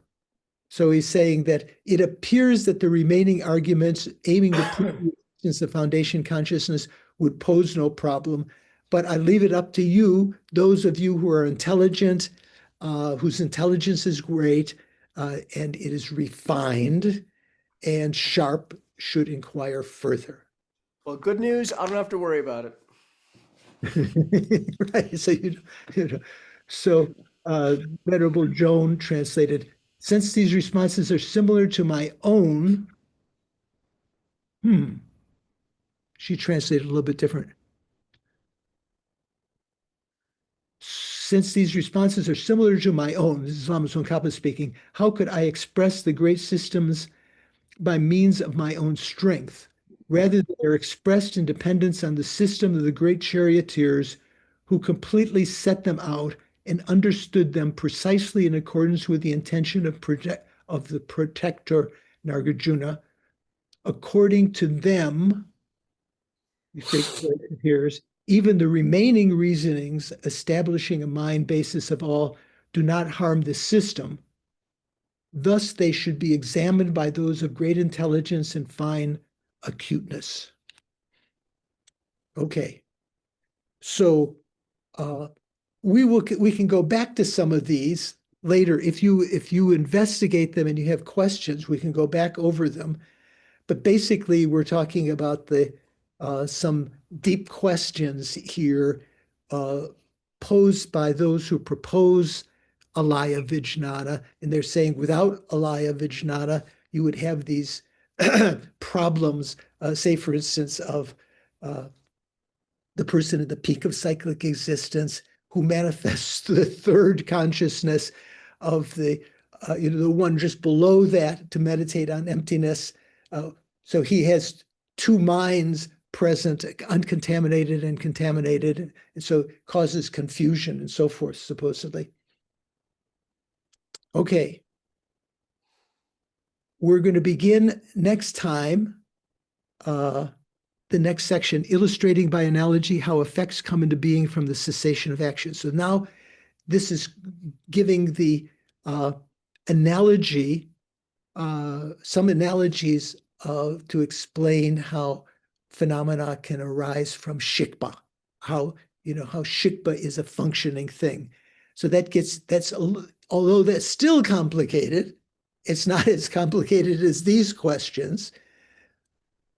So you can look forward to some relief next week. So I would suggest reading this over on Monday in discussion group. If you have any thoughts about these qualms that are brought up just here, we can go over them, and we could even do next week. But we'll start this next section next time, illustrating by analogy how effects come into being from the cessation of actions. And I will just read that just for auspiciousness to illustrate the point above about how effects originate from disintegrated actions from Shikpa. It reads, I keep on jumping a page. So then it gives verse 640. Having experienced certain things in a dream, a foolish person may continue to lust for them even when awake. So the idea is that you've dreamt of, tiramisu in your dream, and you awake from that, and you being foolish, you're still lusting for tiramisu, or you imagined in your dream, embracing some beautiful partner, and when you awaken from that, you may continue to lust for them, okay, when awake. Likewise, even from actions ceased and lacking intrinsic existence, effects will come to be. So this is a very famous verse that we'll talk about. So that's next time. Mintu, how are you? Yeah, I'm well. Thank Okay, you. good. Okay. Still working through samsara. But you have a question, I think. I do have a question. So I guess one of the things that I am always very curious about this whole idea of karma and things like that is just that the idea is that we do something terrible in this life, and somehow the karmic effect follow us next life. So I guess my question is, how did they find us? It's in terms of impermanent and in terms of everything being cause and effect, takes just disintegrating, and the mind doesn't have an intrinsic existence to it.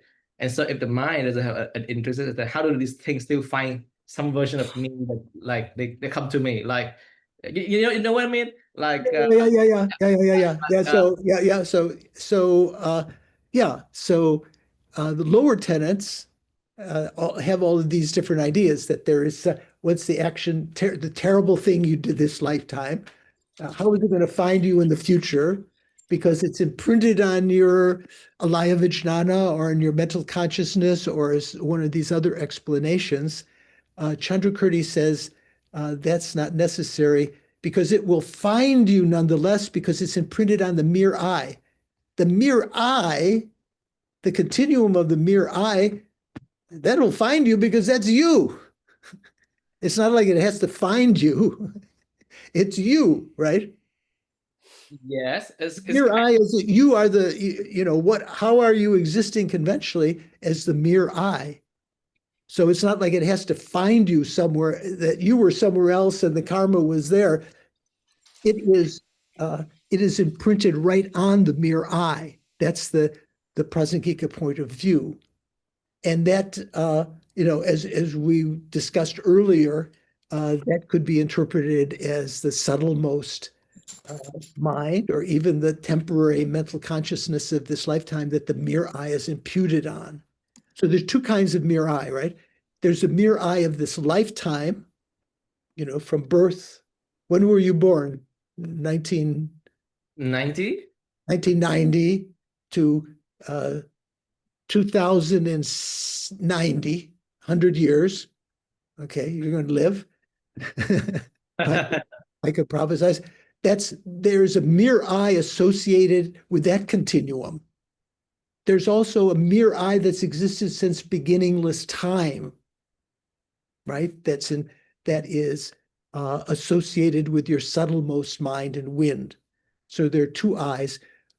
So the temporary place of depositing the imprints is on the mere eye of this lifetime, the consciousness of this lifetime. The long-term unbroken basis for imprinting them is the mere eye that's existed since beginningless time and will continue up until enlightenment. Okay. Thank you. Okay, so tough bones, bone flakes. There's some emoji that comes up sometime of Chippy, this little dog eating instead of Frosted Flakes, he's eating bone flakes for cereal in the morning. So someone says to me sometimes, we're talking about these things, tough questions. Also, the qualm can rise in your mind. Why are we talking about these things? Why don't we just talk about, practical things, how to get rid of, what to do when you get angry, what to do when you're attached, and so forth. I remember when Geshe-la was teaching this section, he brought up one of the other of the unique points, the Prasangika unique presentation of the 3 times, past, present, and future. Have any of you delved into that? Nadine, have you? I remember the present is that which has come to being, but it is not disintegrated yet. They all have their definitions. I find it very interesting, but I only have one of them. Right. So the past of an object is the disintegratedness of that object. That actually comes after the object, after the present. The past actually comes after, and the future of the object is the total, having all of the conditions to give rise to the object, but not yet arisen, that comes before the object. So anyway, the presentation of the 3 times from the Prasangika point of view is quite different than the other systems and also quite complicated. And when Geshe-la was just giving a little introduction to that in class, someone asked, why don't we just talk about how to develop love and compassion? And so Geshe-la patiently said, yeah, that's very good. You can go back to those things. We've done that for years. We've talked about those subjects for years. Now we're trying to get down to how to actually get rid of the ego and to eliminate the grasping to true existence and to achieve everlasting happiness. So the chewing on these tough bones and the Chippy's bone flake cereal for breakfast. It's worthwhile. That's what I wanted to say. Okay, before we stop, good to see you, Anna, after your long drive. Anyone have any question or qualm before we stop? Karen, do you have something? You were tentatively, no? Okay. All right. So let's try to dedicate the virtues that we've created. Due to these virtues that I've created today in listening, contemplating, and meditating on Gopa Rapso, may I quickly become a Guru Buddha and lead all migrators without exception into that very state. So here it doesn't say that enlightenment state, it says Dei Sala, so that means that state itself that we have achieved. May we bring them to that state. And due to these virtues, even though this is a prayer from the prayer to Maitreya, we can think of it as a dedication. Due to these virtues, may the supreme precious bodhicitta that has not arisen in my mind and the mind of others arise and grow. And may that which has arisen already not diminish, but increase evermore. And then the prayer for the quick return of Lama Sopa Rinpoche, peerless teacher, an assembly of children of the victorious ones, Shravakas, Pratika Buddhas, victorious Losang, conqueror Losang means Lama Tsongkhapa considered as a Buddha, the spiritual father and your sons, together with your lineage, Lamas, all the objects of refuge of the infinite realms, please bestow upon us now the virtue and goodness to accomplish this prayer. In upholding and spreading the Muni's precious and complete teachings, you see there, Tupten, through explanation and practice, you wore the armor of patience, Sopa, that is never discouraged.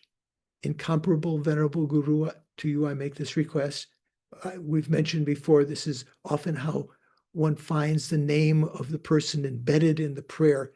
In this verse, it has Tupten Sopa, soul gateway through which all benefit and happiness emerge, while striving exclusively, that means not for your own welfare, but for the welfare of the conqueror's teachings and for the welfare of mother living beings. While doing that, you suddenly departed to peace. You passed away, at which point I lost hope. Nevertheless, through the undeceiving truths of the oceanic blessings of the three jewels and the great waves of bodhicitta of the bodhisattvas, may the smile of a new reincarnation swiftly beam in glory for us fortunate disciples. So that's still to be manifest, right? His Holiness has said that Lama Zopa has taken birth, but has not yet been, we haven't yet seen his smile. Then finally, you, my gurus, my primordial gurus, my present gurus, who are my eyes for viewing all the infinite scriptures. You allow me to see them and understand them. Supreme gateways for the fortunate ones traveling to liberation, engaging with skillful means moved by mercy, illuminating spiritual friends, I make this request. Please live long and stable lives. Okay. So thank you for your patience and look forward to seeing some of you on Monday. We can go over some of these points. Please read ahead and see you next Saturday. Thank you, Venerable George. Thank you, Venerable Thank you, George. Venerable George. Thank you, Venerable George.